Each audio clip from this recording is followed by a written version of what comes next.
Hello, Summer Basket from Coach Day from Blue Ribbon. Thank you. Hai Sobat Basket. Thank you, Bang.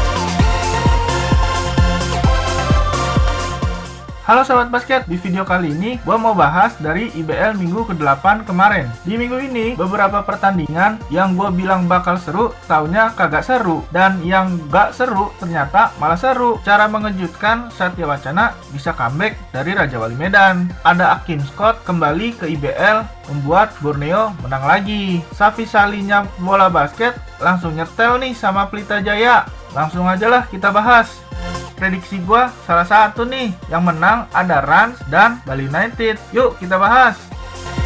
Pertama ada Rans Simba versus Bima Perkasa.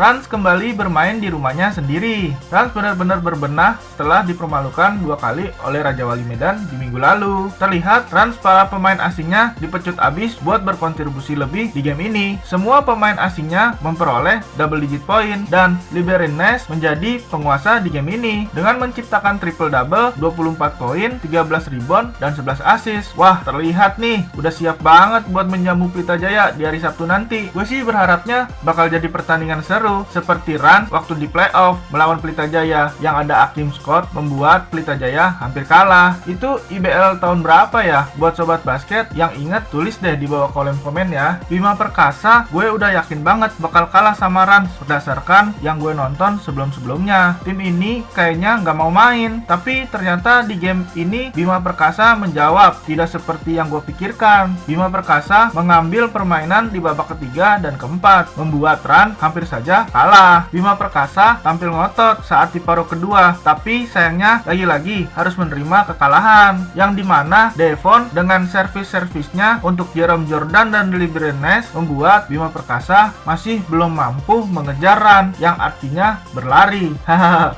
bercanda ya Bang Raffi Ahmad. Sebenarnya di game ini udah ketebak, para Sobat Basket bakal udah tahu lah hasilnya gimana. Cuman sangat mengejutkan, ternyata Bima Perkasa bisa memberikan perlawanan di paruh kedua, dan disayangkan kenapa harus ngepur dulu sih Bima Perkasa. Mungkin kalau dari awal bisa mengimbangi permainan, Bima Perkasa bisa saja menang dari Rans, walaupun kecil kemungkinannya ya. Tapi Rans di game ini terlihatlah konsistennya, dimana tiap babak bisa memperoleh 20 poinan, dan secara kolektivitas Rans mendominasi sih. Ini bisa jadi kunci buat bertarung melawan Pelita Jaya nantinya.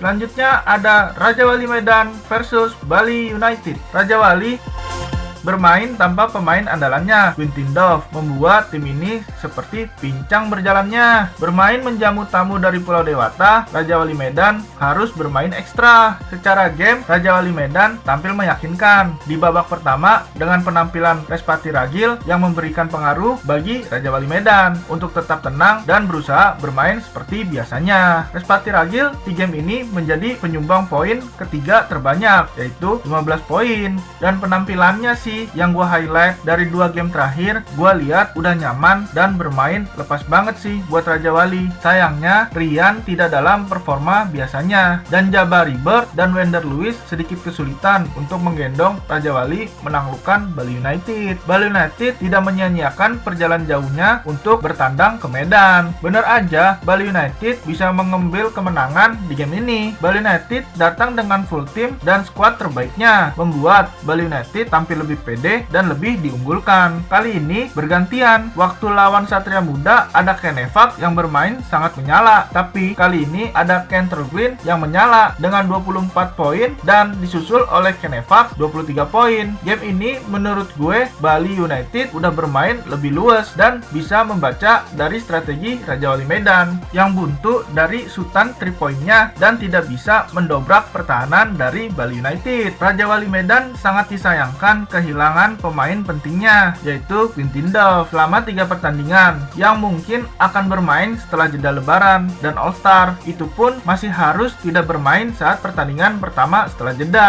Sangat terlihat tim ini pincang dan seperti kehilangan greget atau semangat buat bermain. Buat Bali United sudah mengambil ahli permainan saat babak kedua dimulai, dan terbukti di babak kedua Bali United menang 7-16 dan benar-benar makin pede saat 2 kali 3 point dari Ryan Byte di penutup babak kedua dan pembuka babak ketiga buat Bali United bisa merajai game ini. Di hari kedua, hari Sabtu, prediksi gua bener semua nih. Yang menang ada Amarta Hang Tua dan Pelita Jaya. Yuk, langsung kita bahas. Selanjutnya ada Tangerang Hawks versus Amarta Hang Tua. Tangerang Hawks kembali menerima kekalahan di kandangnya, dan konsisten dari tim ini masih perlu dipertanyakan nih. Menurut gua, faktor Tangerang harus menerima kekalahan di game ini adalah defense dari Tangerang Hawks yang masih kurang kokoh saat Amarta bermain cepat dan memanfaatkan serangan dari transisinya. Sebetulnya Amir William sudah menjalankan tugasnya dengan baik, tercatat 11 rebound sudah diciptakan, tapi sepertinya saat Amarta menerapkan serangan dari fast break dan membuat Tangerang Hawks harus kerepotan. Amarta di pertandingan ini sangat kenceng-kenceng banget para pemainnya buat menciptakan poin, dan bener aja If langsung cetak poin dari dapat bola tip off. Sepertinya ini sudah menjadi ritual Saiful Amir saat pertandingan dimulai, dan Amarta kali ini bermain dengan memanfaatkan fast break yang berjalan sesuai dengan komposisi timnya yang ada. Ketiga pemain asing Amarta menciptakan double digit poin dan kontribusi yang sangat dibutuhkan dari pemain lokal. Ada Saiful Amir dan Dita Pratama yang juga menyumbangkan double digit poin. Ini sih kalau pemain lokalnya bisa konsisten kayak gini, bisa terwujud sih target Amarta 4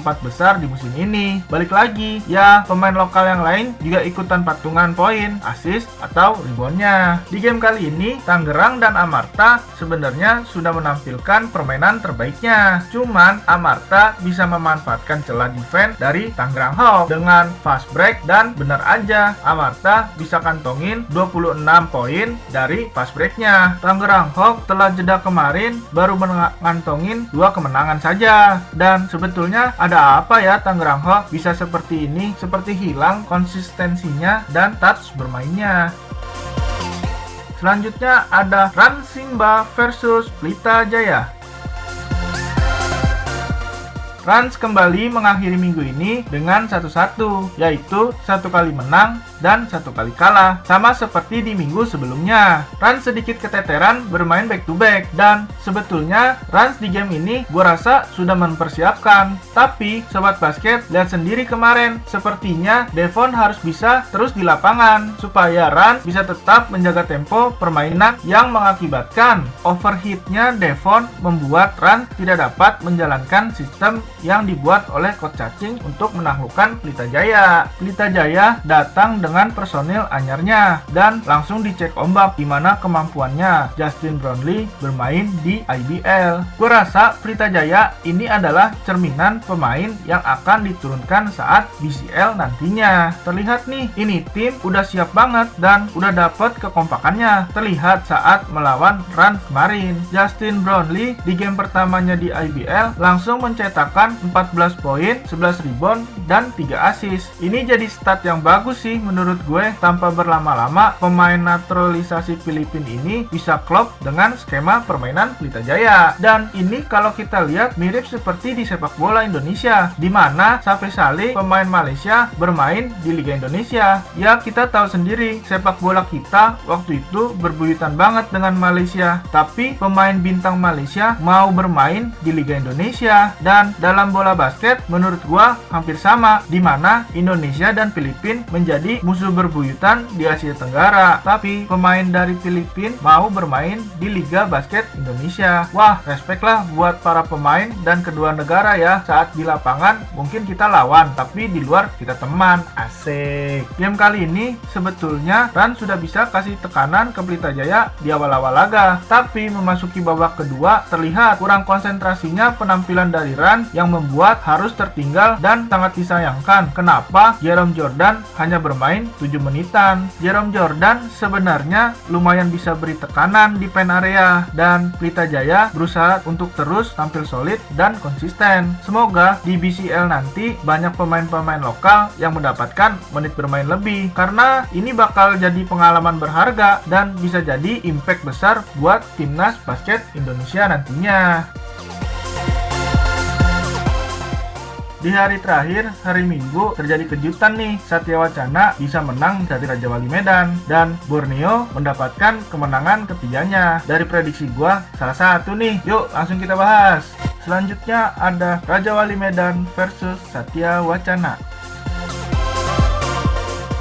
Raja Wali Medan harus menutup game sebelum jeda lebaran di kandangnya dengan kekalahan 2 kali. Dengan masih belum diperkuatnya oleh Queen Tindov, Raja Wali tidak bisa terbang tinggi. Sangat disayangkan, game melawan Satya Wacana ini harus gagal menjaga kemenangannya. Padahal sudah terlihat Raja Wali tampil lebih dominan di paruh pertama, dan Jabari Bird yang harus memikul beban sementara sudah bermain sangat bagus. Terlihat juga para pemain lokal Raja Wali Medan lebih hidup dibandingkan lawan Bali United kemarin. Tapi sayangnya Raja Wali tidak bisa mempertahankan memimpin game sampai dengan akhir pertandingan. Terbukti di paruh kedua Raja Wali terlihat kesulitan menambah angka. Satya Wacana tampil mengejutkan di 2 game terakhir. Jujur, gue kaget banget sih dengan penampilan 2 game terakhirnya. Di review gue sebelum-sebelumnya, gue selalu bilang ini tim bikin ngantuk permainannya. Tapi wah, gue salut lah buat pelatihnya Satya Wacana, Jerry Lolowang,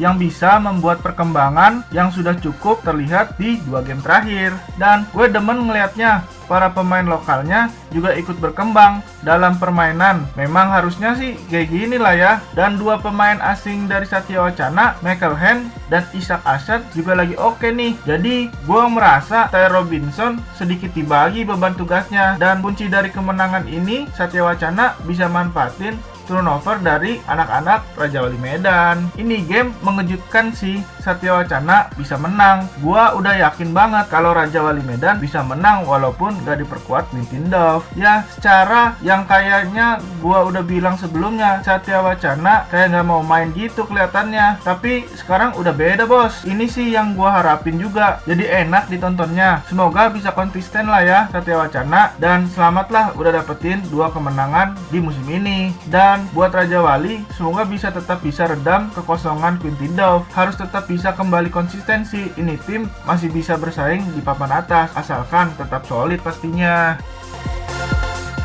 Selanjutnya ada Tangerang Hawks versus Borneo Hornbills.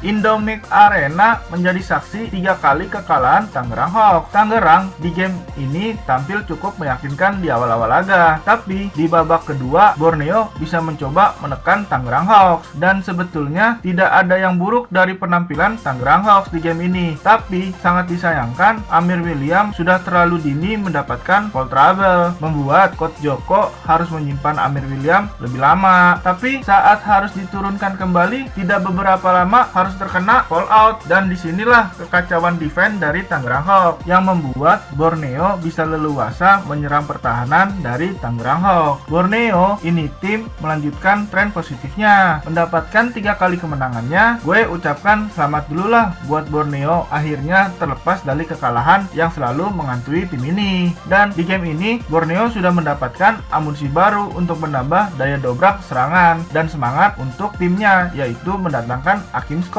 Di sini memang Akim Scott belum terlihat nyetel sekali dengan timnya, tapi bisa sobat basket lihat sendiri agresif dari Akim Scott yang mengubah momentum Borneo bisa unggul di penutup babak ketiga. Salutlah buat orang tua ini, energinya selalu positif buat tim yang selalu membuat menjadi berapi-api. Dan harus gua akui penampilan dari Michael Falls membuat Borneo bisa sabar pelan-pelan mengejar Tangerang Hawks. Ini yang sangat penting dan sangat mencolok terlihat di Borneo setelah Coach Mail mengenakodai tim ini. Bisa melihat potensi pemain-pemain lokal dan memberikan kesempatan dan kepercayaan lebih untuk membantu Borneo bersaing di musim ini. Contohnya ada Kevin Chrysler, Muhammad Rizky Dava, Stephen Orlando. Pemain ini mendapatkan kepercayaan lebih dan bisa membantu meringankan pekerjaan dari Michael Falls. Di game kali ini, gue lihat Borneo di awal-awal sudah sangat ketinggalan jauh. Dengan sabar bisa mengejar ketertinggalannya. Terbukti saat layup dari Uncle Scott di penutup babak ketiga membuat tambahan energi buat Borneo untuk bisa memenangi game ini. Kalau dari Tangerang Hawks, ini tim sudah menjalankan strategi-strategi dari Coach Joko, dan memang sepertinya kehilangan William menjadi pengaruh penting buat Tangerang Hawks. Mungkin PR dari Tangerang Hawks adalah harus bisa meredam transisi dari lawan-lawannya, walaupun di game ini sudah sedikit diperbaiki. Tapi buat kedua tim, salut deh bisa kasih permainan yang sangat menarik untuk ditonton